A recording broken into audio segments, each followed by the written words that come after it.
Hello guys, welcome to my channel A. Medical Knowledge. Here we are going to discuss about the chapter number 20 which is training for the performance. ये हम exercise physiology पढ़ रहे हैं, you already know. इसके ऊपर मैंने काफ़ी ज़्यादा इस चैप्टर की रिव्यू भी दी है और वीडियोस भी बनाई हैं। ये जो चैप्टर है और ये ओवरऑल अगर हम बुक की बात करें तो ये थोड़ी सी बुक जो है थोड़ी डिफ़िकल्ट है। ये जो बुक है वो एक्सरसाइज फिजियोलॉजी स्कॉट पी और हेडवर्ड एच हॉले की। ये डीपीडी स्टूडेंट्स को ये वाली बुक पढ़नी पड़ती है। डिफरेंट एडिशन इसके हैं अवेलेबल है मार्केट में। और ये जो है ये बुक इसलिए इम्पॉर्टेंट भी है क्योंकि इसमें हमें पता लगता है कि क्या क्या एक्सरसाइज है करवा रहे हैं, उसका क्या क्या फिजियोलॉजिकल बॉडी पे इफ़ेक्ट आएगा। ठीक है, मैं आपको पहले भी जितने भी सब्जेक्ट की मेरी चैनल पे वीडियोस अपडेट है उसमें भी मैं कहती हूँ कि रट्टा ना मारे।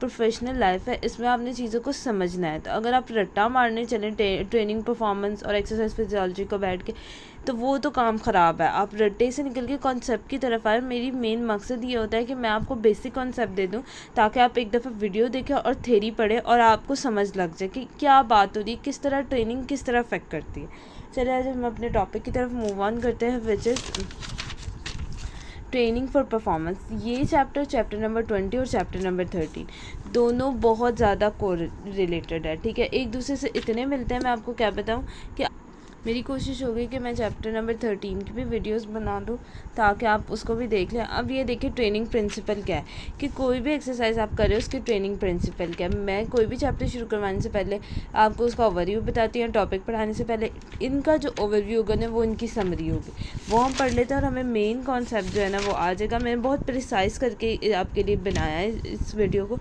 ये जो होते हैं अब ट्रेनिंग के प्रिंसिपल क्या हो रहे होते हैं यहाँ। अब देखें, पहले लॉजिकली हम बात करते हैं, आप इस कंटेंट को भी छोड़ें। हम कोई भी ट्रेनिंग कर रहे होते हैं, किन चीज़ों के लिए कर रहे हैं। देखिए फिजियोलॉजी कोई भी ट्रेनिंग है, कोई भी मसल है उसकी हम इंक्रीज़ करना चाहते हैं, फोर्स आउटपुट को, उसकी स्ट्रेंथ को बेहतर करना चाहते हैं, उसको इंडोरेंस प्रोवाइड करना चाहते हैं, इसलिए हम ट्रेनिंग कर रहे हैं। अच्छा जी, इस मकसद के लिए हम ट्रेनिंग कर रहे हैं। ठीक है, अब हमने देखना है कि जो हम ट्रेनिंग किसी को रेफ़र कर रहे हैं, क्योंकि हम तो ट्रेनिंग रेफ़र कर रहे हैं। ठीक है, पीटी का काम है ट्रेनिंग रेफ़र करना, तो वो रेफ़र इसलिए कर रहा है ताकि उसके अंदर अप्रोप्रिएट अमाउंट ऑफ ट्रेनिंग उसको जो दे रहा है फॉर स्पेसिफिक टाइम के लिए, स्पेसिफिक स्पोर्ट के लिए, वो इसलिए दे रहा है ताकि उसके अंदर एनर्जी आए। एटीपी का भी देखें कि क्या ताल्लुक है, एरोबिक और एनारोबिक एनर्जी भी है। एटीपी, एनारोबिक, एनारोबिक, ये तीन चीज़ आपने याद रखनी है। ठीक हो गया, ये आ गया। देन उसके बाद ना उन्होंने कुछ डेफिनेशन इसमें ट्रेनिंग प्रिंसिपल्स में दी हुई है। एक दिया ओवरलोड। ओवरलोड हो गया, अक्सर औकात हम कहते हैं कि हम ओवरलोड हो गए। तो ओवरलोड का ये मतलब है कि आपने बहुत ज़्यादा आपने ट्रेनिंग कर लिया, आपको साइकोलॉजिकली या आपको कोई भी फिजिकली आप इतना थक गए हो, आप ओवरलोड हो गए। रिवर्सिबिलिटी आ गई। रिवर्सिबिलिटी क्या आता है कि आपने एक दिन बहुत ज़्यादा ट्रेनिंग कर ली, 2 दिन आपने कहा कि बस एक हफ्ता मैंने ट्रेनिंग नहीं करनी, तो ये रिवर्सिबिलिटी, आपका ग्राफ डिक्लाइन की तरफ चला गया। ठीक है, ये बात होगी। देन उसके बाद ये क्या आता है कि जेनेटिक्स बहुत रोल प्ले करी थी। कई लोगों की जेनेटिक्स जो होती है वो बहुत ज़्यादा इंडोरेंस। अब एक इंडियन फिल्म है, आपने दंगल देखी हो, तो वहाँ पे उसका जो होता है बाप भी जो होता है वो खेलता है गेम्स, वो खेलता है, वो अपने बच्चों में भी वही कहता है कि वो उनको खेले। मतलब कुछ उनकी जेनेटिक होती है और कुछ वो आपने देखी होगी तो वो बचपन से ही ना बच्चों को ट्रेनिंग ऐसी करने लग जाता है कि वो जो है कि वो इस तरह आमिर खान के कि वो इस तरह अपने आप को अडॉप्ट करने लग जाते हैं। ठीक है, मतलब उनकी जेनेटिक्स एक ऊपर होती है और एक फिजियोलॉजिकली ट्रेनिंग इन्वायरमेंट अफेक्ट कर रहा होता है जिसकी वजह से आप उस चीज़ में माहिर हो जाते हैं। ये वो आपको बताना चाह रहे हैं कि जेनेटिक्स इंपॉर्टेंट रोल कर रही थी किसी भी परफॉर्मेंस में, एंडोरेंस ट्रेनिंग के, एरोबिक एक्सरसाइज और एनारोबिक में। अब हम टॉपिक की तरफ मूव करते हैं। ये सारी बातें मैंने आपको इसका ओवरव्यू दे दी। अब टॉपिक में भी ये सारी बातें लिखी हुई हैं। ट्रेनिंग प्रिंसिपल हमारे पास क्या आता है, हम कोई भी ट्रेनिंग इसलिए कर रहे होते हैं ताकि हम ओवरऑल जो है कोई भी मसल की एबिलिटी, फोर्स, पावर, मसल की एफिशिएंसी, मसल की इंडोरेंस को इंक्रीज़ करे।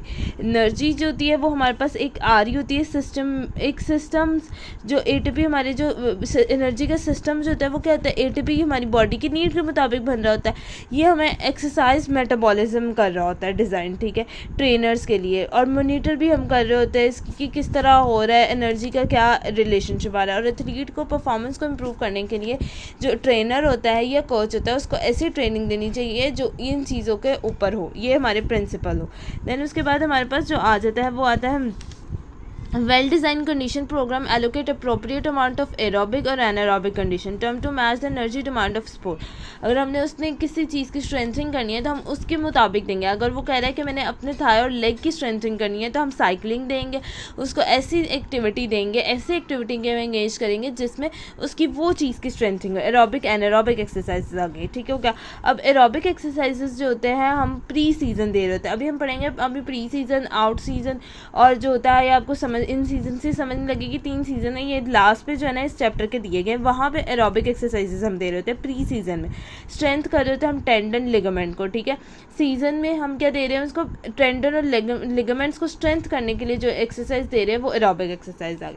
अब ये आ गया ओवरलोड स्पेसिफिक रिवर्सिबिलिटी। ये जो है ये जो डेफिनेशन है बहुत ही ज़्यादा इंटरेस्टिंग और बहुत आसान है, ठीक है। ये आप एक दफ़ा सुनेंगे ना तो आपको समझ लग जाएगी। ओवरलोड ये अक्सर औकात ये आ जाती है डेफिनेशन पेपर में कि ओवरलोड क्या होता है। ओवरलोड क्या होगा कि या आपने क्या किया कि एक बहुत ज़्यादा ओवरलोड क्या होगा कि अक्सर औकात खाना खाते तो ओवरलोड हो जाते। ये तो इंग्लिश का टर्म है ना। बहुत ज़्यादा आपने एक्सरसाइज की, ठीक है, ट्रेनिंग स्ट्रेस बहुत ज़्यादा आया जिसकी वजह से आपकी परफॉर्मेंस जो है उसके ऊपर इफ़ेक्ट किया, और जब परफॉर्मेंस के ऊपर इफ़ेक्ट किया तो ग्राफ नीचे आ गया, बढ़ा ऊपर और फिर नीचे आ गया, डिक्रीमेंट आ गया, ठीक हो गया। किस वजह से आया?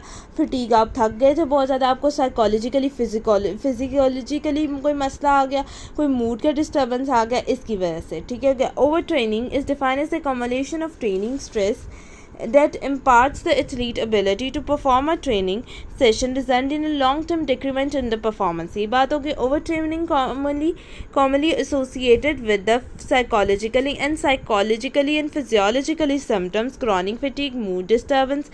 recovery from overtraining can restore the performance capacity but may require several weeks or even months for exercise। देखो several week और several months चाहिए होते हैं, और इसमें आपकी विल पावर भी बहुत होती है, आपकी मोटिवेशन क्या है, वो सारी चीज़ें आपका रोल कर रही होती है। ओवर रीचिंग क्या होता है, ये यूज़ हो रही होती है एक्सरसाइज ट्रेनिंग में। ओवर रीचिंग और ओवरलोडिंग सिमिलर टर्म है।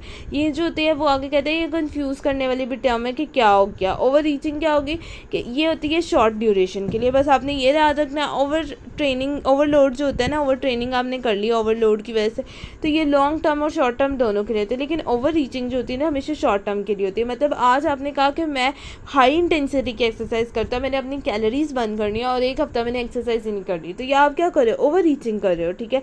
ये शॉर्ट टर्म के लिए डिक्रीमेंट आता है परफॉर्मेंस में with adequate rest interval between the training session. Type of training डी टू इम्प्रूव द परफॉर्मेंस, आपकी परफॉर्मेंस को इफेक्ट करिए। देन उसके बाद स्पेसिसिटी आता है कि स्पेसिसिटी हमारे पास नाम ही बता रहा है कोई स्पेसिफिक मसल्स के लिए होगी, स्पेसिफिक मसल्स के लिए होगी। साथ ही साथ आपने एटीपी को भी ध्यान में रखना है कि एटीपी भी इन्वॉल्व है। स्पेसिसिटी जो होती है वो रेफर कर रही होती है स्पेसिफिक मसल्स के लिए, पार्टिकुलर मूवमेंट के लिए, energy system that provide ATP complete the movement under the competition condition. For instance specific training जो होती है, स्प्रिंटर्स जो होते हैं वो रनिंग कर रहे होते हैं हाई इंटेंसिटी पे, डैशेस पे, तो ये स्पेसिफिकली अपने उस मसल्स के लिए होगी। साइकिलिंग का आपकी एग्जाम्पल ले लें कि हम साइकिलिंग करके अपने थाई और लेग के मसल की स्ट्रेंथिंग कर रहे हैं, ठीक है। स्पेसिफिकली हम एक मसल को टारगेट कर रहे हैं, ये और बताना चाह रहे हैं। फिर एथलीट जो होता है वो जब भी स्टॉप करता है अपनी ट्रेनिंग को और वो क्विकली लॉस्ट कर रहा होता है, ठीक है, जिससे हम कहते हैं रिवर्सिबिलिटी आ गई, रिवर्स चला गया, रिवर्स गियर लग गया, ठीक है। स्टडी ये डिटर्मिन करते हैं 2 हफ्ते के अंदर जो आपने अगर ट्रेनिंग को रोक दिया है तो आपका VO मैक्सिमम कैन अकर आ सकता है, रिडक्शन इसमें, ठीक है। मैक्सिमल ऑक्सीजन कैरिंग कैपेसिटी में रिडक्शन आ सकती है। VO पे ना चैप्टर नंबर 13 में डिटेल है और वो चैप्टर की वीडियो में बनाती हूँ, वो भी आप देखना, उसमें सारा कुछ पता लग जाएगा कि इसकी क्या इसका मकसद होता है, ठीक है। ये हमारे पास ये चीज़ें आ गई। इनमें इस सफ़े में से आप इन 2 पेजेस में से ये चीज़ें जो मैंने हाईलाइट की ये आपको पता होनी ज़रूरी है। देन उसके बाद आता है जेंडर की जो होती है वो किस तरह इन्फ्लुएंस कर रही होती है इसके ऊपर, ठीक है। अब जेंडर जो होता है, पहले हम कहते होते थे कि वुमेन और मेन को जो होती है वो जो है अब स्पेशल उनकी डिफरेंट रिक्वायरमेंट्स होती है, लेकिन अब हम कहते हैं सिमिलर प्रोग्राम भी दे सकते हैं, लेकिन आपने फिजियोलॉजिकली कंडीशन पे करना है कि मेन और वुमेन की फिजियोलॉजिकल कंडीशन क्या है। ये नहीं कि आप आइडेंटिकल एक्सरसाइज दें, उनका जो होता है वो ट्रेनिंग सेशन का वॉल्यूम और इंटेंसिटी डिफरेंट होती है। Commonly observation individual differ greatly in the degree to which the performance beneficial for training, ठीक है, training program. Many factor contribute to the observe individual variation and training response, कि किस तरह वो response करते हैं, उनका फिटनेस लेवल भी देखना पड़ता है। Training improvement is always greater those who have less condition at the beginning of training program, ठीक है। It has been demonstrated that the sedentary middle age man with heart diseases में improve their VO2 maximum by 50%। VO2 maximum 50% वो कर रहे होते हैं, ठीक होगा। देन उसके बाद हमारे पास आ जाता है पर्सन। अब जीन्स जेनेटिक्स कितना रोल कर रहे होते हैं, इसकी एग्जांपल भी मैंने आपको पहले दी है कि जेनेटिक्स जो होते हैं जिनकी अगर उनकी जीन्स भी अच्छी है और आप उन पर थोड़ा सा ही मेहनत करते हो, थोड़ी सी स्ट्रेंथिंग या इंडोरेंस की देते हो, तो वो बहुत ज़्यादा के वर्ल्ड वाइड कॉम्पिटिशन भी जीत सकते हैं, ये कह रहे हैं। The high genetic endurance sport responds different endurance training than those with some other markedly different genetic profile। ये बात आपने कर ली कि different profile होगी genetic, तो different response करेंगे। Not that the while training can greatly improve performance, there is no substitute for genetic inherited athlete talent if the individual is to compete world class level, ठीक होगा, ये बात होगी। Then aerobic exercises जो होती है वो भी बहुत ज़्यादा genetics के साथ रोल प्ले कर रही होती है। aerobic exercise genetic को also play role determine the performance level achieved by anaerobic sport। aerobic exercises genetic में important role play कर रही होती है एक्सरसाइज के anaerobic sports में। Indeed, it is well known training can only improve the anaerobic performance small degree, ठीक है। जो aerobic performance होती है वो small degree में वो कर रहे होते हैं anaerobic। Primary reason is that the type of skeletal muscle fiber that is best suitable for anaerobic performance fast fibers होते हैं, ठीक है, is determined early in the development। Relative percentage of muscle fiber type does not vary widely over the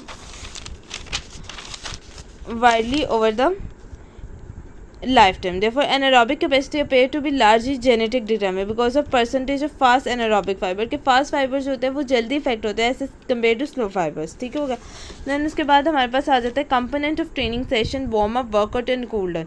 ये तीनों session इतने important और इतने अच्छे हैं, मतलब समझ लग जाती है कि क्या है। सबसे पहले कभी भी कोई एक्सरसाइज करवा रहे होते हैं, हम वार्म अप का ले रहे होते हैं सेशन, देन एक्सरसाइज करते हैं, फिर हम कूल डाउन का ले लेते हैं, ब्रेक ले लेते हैं, ठीक है। अब वार्म अप क्यों कर रहे होते हैं? वार्म अप इसलिए कर रहे होते हैं, मैं इंट्रोडक्शन बता देती हूँ, अभी बुक में भी पढ़ते हैं, ताकि हम कोई भी मसल की इंजरी, कोई भी स्पाज मसल का आता है, स्ट्रेन आता है मसल में, वो हम उसको अवॉइड कर सकें। साथ ही साथ हम अपने कार्डिक आउटपुट को इंक्रीज़ कर रहे होते हैं। ब्लड, जब कार्डिक आउटपुट ज़्यादा होगा, हार्ट रेट ज़्यादा होगा, ब्लड फ्लो भी ज़्यादा होगा स्केलेटल मसल में, तो वार्म अप हम करें। अच्छा जी, वर्कआउट आपने कर लिया, देन उसके बाद आप कूल डाउन हो गए। कूल डाउन हम क्यों हो रहे होते हैं? ताकि जो होती है कि जो हम जो सेंट्रल अपनी 10 से 20 मिनट के लिए ले रहे थे कि एनवायरनमेंट कंडीशन पे भी डिपेंड होता है, हम वो सेंट्रल सर्कुलेशन को नॉर्मलाइज कर सकें, जो हमारा हार्ट रेट वगैरह इंक्रीज़ हुआ है। Every training session should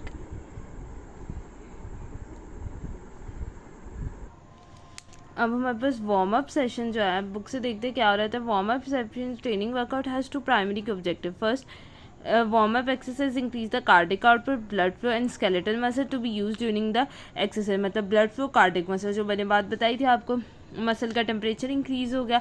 जब मसल का टेम्परेचर इंक्रीज़ होगा तो एंजाइम का एक्शन भी ज़्यादा हो जाएगा। 10 to 20 मिनट्स के लिए इन्वायरमेंट कंडीशन, नेचर पे, मौसम पे और सारे की चीज़ों पे डिपेंड करते हुए हम 10 to 20 मिनट्स ही कर रहे होते हैं, ठीक है, वार्म अप सेशन। देन उसके बाद ये warm up session possibility muscles की इंजरी या पुल या स्ट्रेन को उसको अवॉइड कर रहा होता है। Immediately following training session pre low intensity cool down exercise should be performed। The objective cool down is return the pool blood exercise skeletal muscle back to the central circulation, ठीक होगा। Every training session warm up session आता है, workout session आता है, फिर cool down आता है। Although limited data exists in flexibility that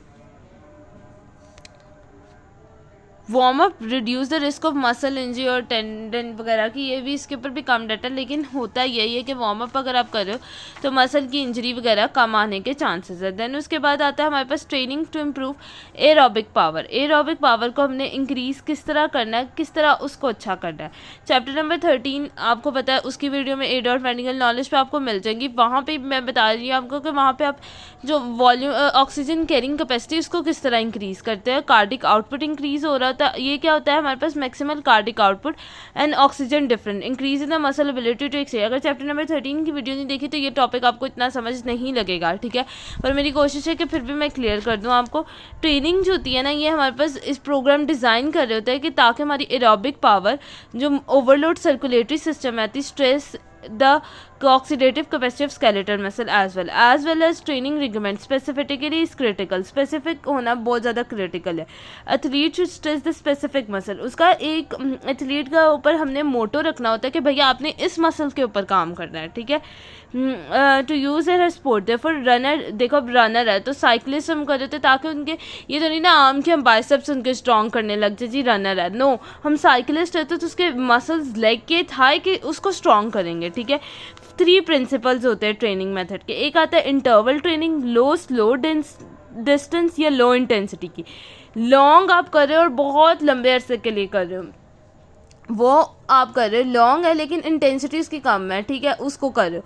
high intensity को हमेशा शॉर्ट ड्यूरेशन है, और इंटरवल ट्रेनिंग आता है। आगे हम देखेंगे डिटेल में जाके कि ये क्या होता है, ठीक है, पार्ट 2 की वीडियो में। Thank you so much.